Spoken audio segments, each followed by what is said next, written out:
Tigers. Tigers नाम सुन के कुछ याद आता है दोस्तों? शायद लायन सुन के आपको बहुत सारी चीजें याद आएंगी, बहुत सारी स्टोरीज, पोएम्स या कुछ और किस्से कहानियां याद आएंगी। लेकिन टाइगर्स पे बहुत कम होता है। बट टाइगर एक इसकी क्लास होती है, एक अपना एक कैटेगरी होता है। जंगल का राजा भले शेर हो, लेकिन जंगल का सेनापति, जंगल का वजीर जिसे बोलते हैं, या एक प्रमुख अधिकारी बोल सकते हो आप उसे, टाइगर होता है। उसका एक अपना खुद का दर्जा होता है, राइट? हम बात कर रहे हैं यहाँ पे कमला आंटी के टाइगर्स की। कमला आंटी? नहीं नहीं नहीं, let's get back to Aunt Jennifer's Tigers. That's the name of the poem I'm going to cover today.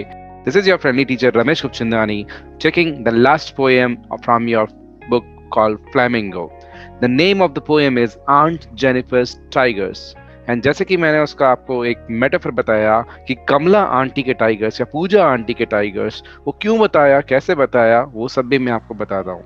देखिए, हम जब कोई पोयम पढ़ते हैं या कोई भी एक स्टोरी पढ़ते हैं, उसका जो टाइटल होता है, शीर्षक, बहुत इंपॉर्टेंट होता है। एक क्रिएटर यानी कि राइटर या पोएट जो अपनी एक कहानी या एक पोयम आपके सामने प्रस्तुत करता है, तो उसका टाइटल या शीर्षक सोचने में वो टाइम लगाता है, थोड़ा एफर्ट लगाता है।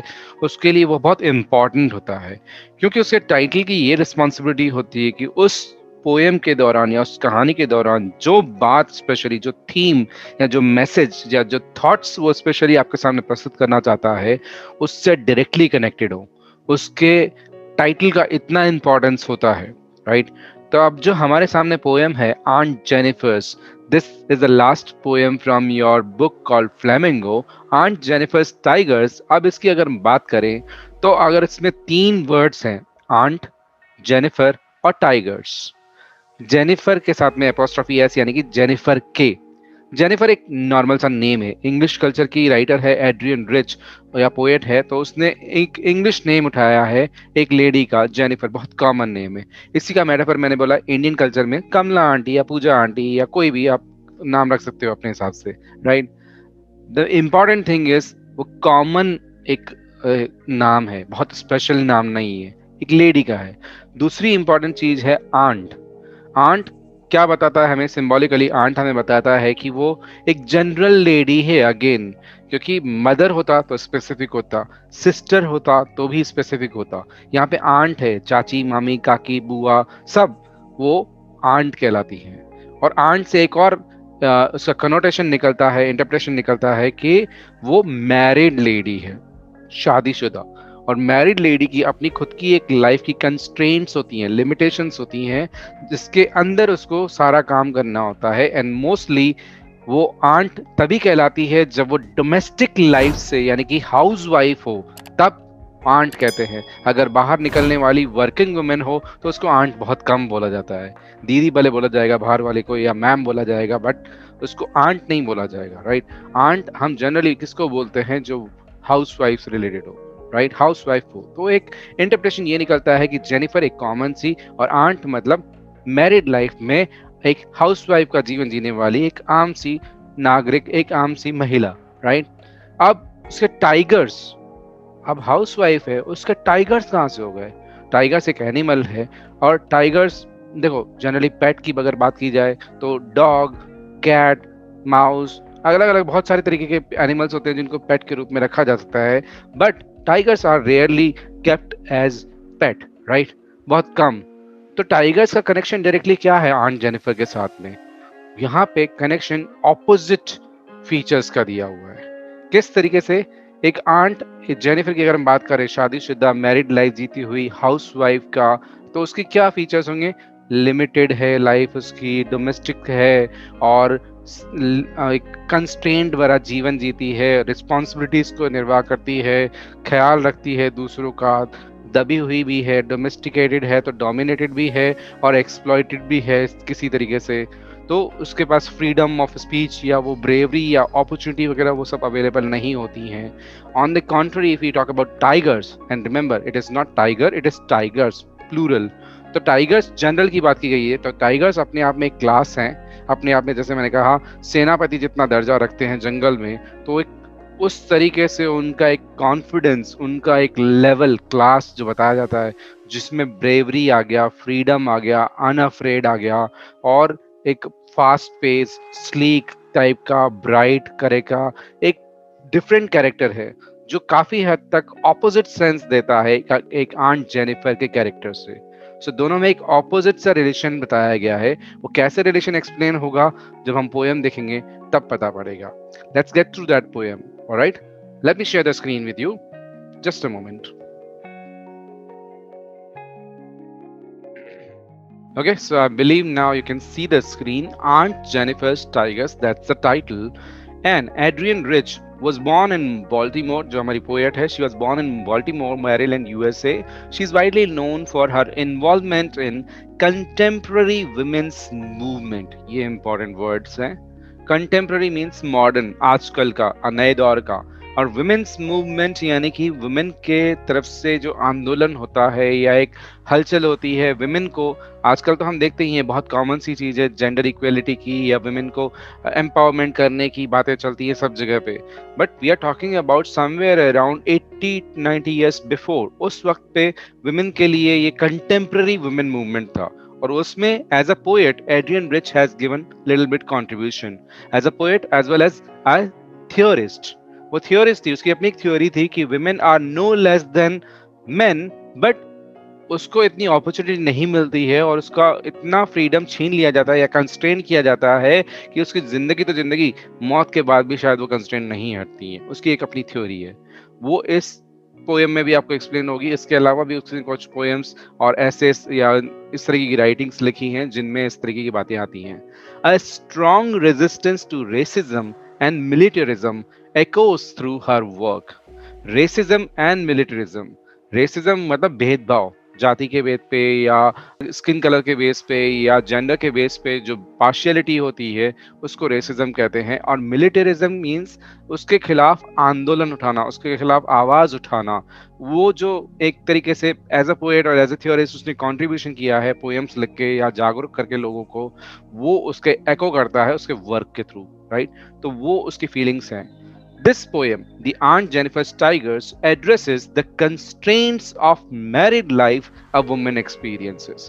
जैसा कि मैंने पहले बताया, एक वुमेन के एक्सपीरियंसेस को बताता है, उसके मैरिड लाइफ के अंदर जो लिमिटेशंस के अंदर में रहने वाली जो जिंदगी होती है, उसके अंदर क्या क्या उसको एक्सपीरियंसेस होते हैं, क्या क्या उसके पास ऑडियल्स होते हैं, क्या उसके फेस करने वाली चीजें होती है, किस तरीके से उसकी फीलिंग्स होती हैं, उसको एड्रेस करती हुई ये एक पोएम है। ज्यादा बड़ी पोएम नहीं है, छोटी सी ही है, but what I actually want from you is you should be able to understand the message और the thought behind the poem, not just reading the lines, reading between the lines, reading through the lines, right? वो हमें देखना है। Before we actually read, there is a question given, what does the title of the poem suggest to you? And I believe you are very clear about that right now, as I have already explained that, right? Are you reminded of other poems on tigers? जैसे मैंने कहा था, tigers पे शायद आपको बहुत कम याद होंगे, लेकिन अगर कुछ याद है तो वो आप सोच सकते हो इसके बारे में। आंट जेनिफर्स टाइगर्स की अगर हम पोएम की बात करें तो let's start that now. Aunt Jennifer's tigers prance across a screen. Aunt Jennifer's tigers, ये पहले वर्ड तीन ही उस पोएम का टाइटल रख दिया है। वो किस तरीके से, अगेन मैंने आपको टाइटल का इंपॉर्टेंस बताया है। आंट जेनिफर एक अलग कैरेक्टर है, टाइगर्स एक अलग कैरेक्टर है, दोनों में एक ऑपोजिट कैरेक्टर दिखाई दे रहे हैं, तो वो उसका इस तरीके से कनेक्शन है, राइट? प्रांस अक्रॉस, प्रांस का मीनिंग होता है movement without any kind of guidelines और रिस्ट्रिक्शंस। जो अनरिस्ट्रिक्टेड मूवमेंट होती है, फ्री मूवमेंट होती है, इधर उधर वॉक करना, चलना, दौड़ना, भागना, कूदना, फिरना, वो सब प्रांस कहलाता है। Prawns across a screen. Screen यहाँ पे एक ऐसी चीज जिसके ऊपर हम देख सकते हैं। It can be a TV screen, it can be a canvas, it can be a window through which you are looking at, but what kind of a screen exactly it is, we'll get to know when we go through ahead, right? Aunt Jennifer's tigers prance across a screen. एक screen के ऊपर aunt Jennifer के tigers prawns कर रहे हैं इधर उधर। Prawns कर रहे हैं मतलब मूव कर रहे हैं इधर उधर freely. Bright topaz denizens of a world of green. किस तरीके से पोएट डिफरेंट डिफरेंट वर्ड्स निकाल के सेम चीज को एक्सप्लेन करते हैं, जैसे कि आप फिगर स्पीच भी जानते हैं, वही चीज यहाँ पे बताया है। A world of green, simple forest भी बोल सकते थे, जंगल भी बोल सकते थे, लेकिन नहीं, एक राइमिंग भी बिठाया स्क्रीन से, ग्रीन से, और वर्ल्ड ऑफ ग्रीन। हा, पोएटिक स्टाइल। सो पोएटिक स्टाइल में उसने फॉरेस्ट को वर्ल्ड ऑफ ग्रीन बोला है। और जैसे हम इंसान सिटी में रहते हैं या मैन मेड सोसाइटी में रहते हैं और हम सिटीजन कहलाते हैं, वैसे ही टाइगर्स या लायंस जो होते हैं, वो टाइगर्स एक डेन में रहते हैं। Den is the residence of tigers and lions, right? तो उनको डेनिजन्स बोला है। Again, creation, the creativity, the connection, you are able to understand, right? This is how you actually focus on reading between the lines. Let's get back to that. Bright topaz, denizens of a world of green. Now, what is topaz? Most of you would already know topaz is the name of a precious stone like a diamond, ruby, etc. Right? तो topaz एक particular colour का होता है जो एक bright colour है, yellowish से मिलता हुआ, हल्का सा ऑरेंज टिंट लेता हुआ और व्हाइट की तरह, यानी ब्राइट कलर होता है। उसी के नाम पे एक कलर का नाम भी है topaz colour, right? So bright topaz दिखने वाले ये denizens of a world of green. Another similarity उसमें क्या है टोपाज की, जैसे हीरा, डायमंड एक अलग होता है, या नील या पन्ना वगैरह, इस तरीके से डिफरेंट तरीके के स्टोन्स होते हैं, प्रीशियस होते हैं अपनी अपनी क्लास में। वैसे ही जहाँ शेर एक राजा कहलाता है, वैसे ही टाइगर एक अलग उसकी क्लास होती है, तो उसको टोपाज से कंपेयर किया है। दे do not fear the men beneath the tree. Beneath the tree कहने का मीनिंग एग्जैक्टली वो नहीं है जो लिटरल मीनिंग निकलता है। बीनीथ का मतलब होता है नीचे, बट यहाँ ये कंपैरिजन नहीं है कि टाइगर ट्री के ऊपर है और कोई इंसान नीचे खड़ा है ट्री के नीचे, या एक नहीं, मैन यानी प्लूरल बोला है, द मैन यानी जनरली सभी इंसानों को रिप्रेजेंट करता हुआ, it includes man and women both, right? कहने का मीनिंग है कि जंगल के अंदर टाइगर शेर से भी नहीं डरता है, हाथी से भी नहीं डरता है, भालू से, बड़े बड़े खूंखार जानवरों से नहीं डरता है, छोटे मोटे जानवरों की तो बात ही छोड़ दो, राइट? फिर अगर हम बात करें इंसान से, जानवर डरता है, लेकिन वो जब इंसान की बनाई हुई जगह पे मैन मेड सोसाइटी के अंदर हो तो, या पिंजरे के अंदर हो तो वो इंसान से डरेगा। लेकिन जब वर्ल्ड ऑफ ग्रीन की बात करते हैं, जंगल की बात करते हैं, उसके खुद के घर की बात करते हैं, तो कहते हैं ना खुद के घर में तो कुत्ता भी शेर होता है, यहाँ तो हम एक्चुअली शेर की बात कर रहे हैं। वो अपने घर में टाइगर किसी इंसान से क्या, इंसान की जात से भी नहीं डरेगा, right? They do not fear the men beneath the tree. यहाँ पे मेन को स्पेशली सिंबॉलिकली मीनिंग ये भी है कि उसको मेन बताया है, वुमेन नहीं। तो मैन वुमेन का कंपैरिजन भी आएगा आगे। हमारी सोसाइटी भी जो होती है जनरली शुरुआत से लेके मेन डोमिनेटेड सोसाइटी है, मेन रूल्ड सोसाइटी है, right? They pace in sleek chivalric certainty. Pace मतलब चहलकदमी करना, इधर उधर घूमते रहना, लाइक प्रांस की तरह। बट स्लीक, स्लीक यानी कि सटल, जो ऑब्वियस से थोड़ा हटके है। ऑब्वियस मीन जो सीधे सीधे दिख जाएगा क्लियरली, बट स्लीक होता है उनका पेस, मूवमेंट वगैरह जो होता है, इतना कि इसको दिखते नहीं है। पहली बात तो कलर भी, जो उनका ब्राइट कलर है, येलोइश कलर, वो सनलाइट में दिखता नहीं है, इजीली विजिबल नहीं होता है, राइट? क्योंकि वो मिक्स हो जाता है सनलाइट का कलर और उसके लाइट टोपाज का कलर। और उसके अलावा जो धारियां होती हैं, स्ट्राइप्स होती हैं जो उसके शरीर के ऊपर ब्लैक कलर की, वो उसको हेल्प करती है झाड़ियों के पीछे या पेड़ों के पीछे, घास के पीछे छुपने में, राइट? तो they pace in sleek chivalric certainty. Certainty का मीनिंग मैं बताता हूँ। सर्टेन का मतलब होता है श्योर, डेफिनेट या कॉन्फिडेंट, राइट? स्पेसिफिक टाइप का। तो सर्टेनिटी का मीनिंग यहाँ पे कॉन्फिडेंस से लिया गया है। तो एक पर्टिकुलर कॉन्फिडेंस होता है उनकी पावर में, उनके चलने में, चाल ढाल में, कि वो जंगल के राजा नहीं है तो क्या हुआ, किसी से डरने वाले भी नहीं है, तो एक वो आता है। But they are at the same time they are not really violent. ऐसा नहीं कि टाइगर किसी को भी मार देगा, किसी को भी कुछ कर देगा। So they have that kind of gentleman attitude भी। शिवेलरिक का मतलब होता है an attitude of a gentleman, right? तो शिवेलरिक एटीट्यूड के साथ, सर्टेनिटी के साथ में वो स्लीक मूवमेंट करते हुए इधर उधर घूम रहे हैं। कौन? आंट जेनिफर के टाइगर्स, राइट? वो प्रांस अक्रॉस अ स्क्रीन। ये कौन सी स्क्रीन है अभी पता पड़ेगा। Bright topaz denizens of a world of green. So that was the first stanza. Let's get through the second stanza. Aunt Jennifer's fingers fluttering through her wool. Fingers, अब tigers की जगह fingers आ गया. Aunt Jennifer's fingers fluttering, fluttering का मतलब होता है जैसे वो कोई पक्षी अपने पंख नहीं फड़फड़ाता है, फटाफट फटाफट मूवमेंट होती है आगे पीछे, उसको बोलते हैं फ्लटरिंग। यहाँ पे फिंगर्स की फ्लटरिंग की बात कर रहे हैं, यानी कि फिंगर्स फटाफट फटाफट मूव कर रही हैं थ्रू हर वूल। वूल यानी ऊन, ऊन यानी कि ऊन का स्वेटर बना रही है वो। Remember I told you, aunt Jennifer जो है एक मैरिड वुमेन है। मैरिड वुमेन का क्या होता है, जो पूरा टाइम वो डोमेस्टिक चोर्स यानी डोमेस्टिक काम काज से ही फ्री नहीं हो पाती है। कभी अगर थोड़ा फ्री हो भी जाती है ना, तो उस टाइम पे मान लो खाना खा के बैठी है, 10 मिनट के लिए आराम भी कर रही है, तो भी वो कुछ ना कुछ काम लेके बैठ जाएगी, मटर छीलेगी या कुछ और करेगी। आजकल तो स्वेटर क्या है, ऑटोमेटिक मशीन वगैरह बनाने वाली आ गई है। पहले वो स्वेटर्स भी वो हाउस होल्ड लेडीज ही बनाती थी, और वो जो सिलाई होती है उससे बनाती थी, हाथ से बुनती थी। और उनके अगर वो बनाना चालू कर दिया, एक बार बनाना सीख गई, तो दूसरी बार उंगलियां कैसे चलती है, फटाफट फटाफट फ्लटर करती है। So aunt Jennifer's fingers fluttering through her wool. तो वो आंट जेनिफर बैठी हुई है दिन में, थोड़ा सा फ्री होकर टाइम निकाल के कुछ कर रही है, मे बी टीवी देख रही है या मे बी अपना थोड़ा आराम कर रही है 10 मिनट का, लेकिन उस आराम में भी उसके हाथ चल रहे हैं, उसकी फिंगर्स चल रही हैं। क्यों? क्योंकि वो पूरी तरीके से डेडिकेटेड होती है डोमेस्टिक काम के लिए, हाउस होल्ड वर्क के लिए। सारा टाइम, सारा ध्यान उसका घर के लिए, फैमिली के लिए, लोगों के लिए रहता है। इतनी वो डेडिकेटेड रहती है। वो फ्री टाइम में भी वो काम लेके बैठती थी, उसको फ्री टाइम मिलता ही नहीं था। अब ऊन से एक स्वेटर बना रही है, तो यहाँ पे आप बताएंगे, find even the ivory needle hard to pull. Ivory needle वो जो सलाई होती है जिससे ऊन को यूज करके वो स्वेटर बनाया जाता है उस टाइम पे हाथों से, वो आइवरी नीडल है।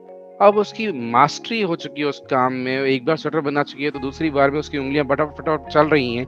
लेकिन कभी कभी उसको वो आइवरी नीडल को पुल करने में मेहनत लग रही है, डिफिकल्टी फेस कर रही है, प्रॉब्लम हो रही है, हार्ड टू पुल, उसको हार्ड टू पुल लगता है। क्यों? Let's see the next line. The massive weight of uncles wedding band. हाँ जी दोस्तों, अंकल्स वेडिंग बैंड। आंट है तो उसका हस्बैंड अंकल, राइट? वो भी जनरल, यानी कि कोई भी आम सा कोई सा भी अंकल, कोई स्पेसिफिक नहीं बोला कि पापा है या फिर एक दादा है वगैरह, नहीं, एक जनरल अंकल, मामा, काका, चाचा, इस तरीके से कोई भी हो सकता है। तो अंकल का वेडिंग बैंड, वेडिंग रिंग नहीं। इंग्लिश कल्चर में आपको पता होगा शादी के टाइम पे विमेन को एक रिंग पहनाई जाती है, राइट? तो वो जो रिंग होती है वो वेडिंग का एक सिंबल होती है। जैसे हमारे हिंदू कल्चर में मंगलसूत्र होता है, पहनाया जाता है, मंगलसूत्र भी उसको बांधता है, वैसे ही वेडिंग रिंग भी उसको बांधती है। मंगलसूत्र गले में, रिंग उंगली में होती है।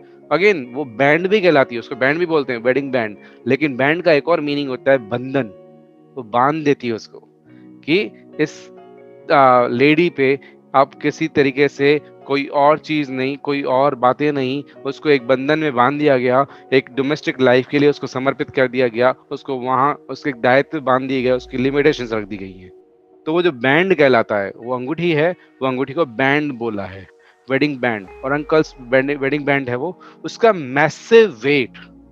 मैसिव वेट का मीनिंग यह नहीं है कि जो हम बोले कि वो अंगूठी जो है आधे किलो, 2 किलो, 3 किलो की है, नहीं। उसका वेट फिजिकल वेट नहीं, उसका जो इमोशनल वेट है, उसका जो सोशली एक्सपेक्टेड रिस्पॉन्सिबिलिटी वाला वेट है, जिसमें उसको फैमिली का ध्यान रखना है, घर का ध्यान रखना है, और वही काम करने हैं जो हाउस होल्ड टाइप रिलेटेड हों।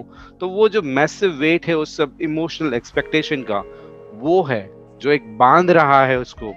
The massive weight of uncles wedding band sits heavily upon Aunt Jennifer's hand. उसके हाथों के ऊपर वो वजन हमेशा बैठा रहता है, वो हमेशा उसके नीचे दबी रहती है।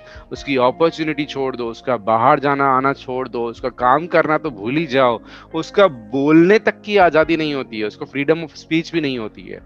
यहाँ पे मैं एक एग्जांपल देना चाहूँगा। एक गुजराती फिल्म थी हुलारो, जिसमें आपने देखा होगा कि जो गरबा होता है गुजरातियों का फेवरेट डांस, एक कल्चरल ट्रेडिशनल डांस, वो डांस जेंट्स को अलाउड होता है करने को, लेकिन लेडीज को अलाउड नहीं होता है, उस पर रिस्ट्रिक्शन होती है। डांस तो छोड़ो, डांस के बारे में बात करना या इतनी इच्छा व्यक्त करना भी कि वो डांस करना चाहती है, उसके पीछे भी बहुत सारे वाद विवाद हो जाते हैं, उनको मार तक पड़ती है, फिजिकली वो अब्यूज की जाती हैं।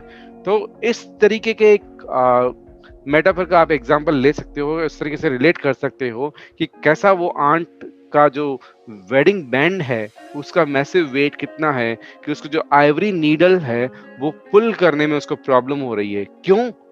वो अभी आएगा नेक्स्ट स्टेंजा में, क्योंकि वो उस स्वेटर पे, उस स्वेटर की स्क्रीन पे, आउटर लेयर पे शेर बना रही थी। और वो शेर फ्री हैं, ब्रेव हैं, मूवमेंट विदाउट लिमिटेशन कर सकते हैं, वो किसी से डरते नहीं है, अनअफ्रेड हैं, और उनके ऊपर कोई कंस्ट्रेंट्स नहीं है, वो अनलिमिटेड हैं, right? They have a certain class, they have certain respect, right? वो सब कैरेक्टर उस लेडी को नहीं मिलता है, जो घर में बैठी रहती है, वो सब उसको नहीं मिलता है। वो उस चीजों के लिए तरस जाती है, लेकिन कभी लेना भी चाहती है, मांगती भी है, तो उसको वो फ्रीडम ऑफ स्पीच भी नहीं है। यहाँ पे स्पीच तो छोड़ो, फ्रीडम ऑफ एक्सप्रेशन भी उसके लिए बहुत डिफिकल्ट है। वो ये सारी फीलिंग्स को बोल तो सकती नहीं है, उस पर तो रिस्ट्रिक्शंस हैं ही सही। वो एक्सप्रेस करना चाहती है, वो टाइगर्स बना के अपनी फीलिंग्स को, क्योंकि उसको वो सब नहीं मिलता है। कहते हैं ना, जो हमें मिलता है उसकी हमें कदर नहीं होती, जो हमें नहीं मिलता है हमें उसी की चाहत रहती है, राइट? तो वो जो चाहत है उसके अंदर में उन सब चीज़ों को पाने की, और वो डिजर्व भी करती है, डेफिनेटली यस, क्योंकि हम यहाँ पे जेंडर डिस्क्रिमिनेशन की बात करें तो गलत ही होगा, वो नहीं होना चाहिए। Women should have the equal rights to do what men can do, right? और what men are allowed to do, उनको भी वो सेम चीजें होनी चाहिए। और they should not be permitted, they should be, I mean they should have the complete right. ये उनका अधिकार है, कोई देने की चीज नहीं है कि उनको दिया जाए। But we are not talking about that discrimination here, we are talking about the poem, so let's get back to that. यहाँ क्या कहता है कि वो जो स्क्रीन बना रही है, वो जो पैनल बना रही है स्वेटर पे, जिसमें उसने टाइगर्स बनाए हैं, और टाइगर्स के द्वारा वो फ्री मूवमेंट वाले एक कैरेक्टर को दिखा रही है, दर्शा रही है, जो उसके अंदर में कहीं होगा, वो इंटरनल फीलिंग्स को एक्सप्रेस करने की कोशिश कर रही है। तब वो फीलिंग्स को एक्सप्रेस करते वक्त भी उसके दिमाग में जो मैसिव वेट है, वो अंगूठी का, वो सोशल लाइफ का, वो कंस्ट्रेंड मैरिड लाइफ का, वो उसको वो छोटी सी सलाई है, वो खींचने में भी उसको एफर्ट लगाना पड़ रहा है, सोचना पड़ रहा है कि वो करे कि नहीं करे। सो इतना उसका लिमिटेड है, उसका उतना दबाव है, प्रेशर है, या उस तरीके से उसकी कैरेक्टर दिखाई गई है कि भाई किस तरीके से वो अपनी एक्सप्रेस भी नहीं कर सकती फीलिंग्स को, राइट? इतना उसको दबाया गया है। When aunt is dead, ये थर्ड स्टैंजा है। When aunt is dead, यहाँ पे बिना बताए एक पॉज लिया गया है लंबा सा, कि वो जो आंट, जनरल एक कोई सी भी आंट की बात कर रहे हैं, कोई स्पेसिफिक आंट की स्टोरी नहीं है, सभी आंट्स की है। तो यहाँ पे आंट अब डेड है, उसने पूरी लाइफ जी ली, लाइफ खत्म हो गई, अब बच्चे वगैरह हो गए, वो सब बड़े भी हो गए, लेकिन फिर भी उसको फ्रीडम ऑफ स्पीच भी नहीं मिली, फ्रीडम ऑफ एक्सप्रेशन भी नहीं मिली। शायद उसने वो स्वेटर बना भी लिया होगा, लेकिन शायद कोई उसकी फीलिंग को समझा कि नहीं समझा, शायद किसी ने उसको वो मौका दिया कि नहीं दिया, वो नहीं है। अब बात कहाँ आती है, आंट की जिंदगी पूरी हो गई है, वो डेड है। When aunt is dead, her terrified hands will lie.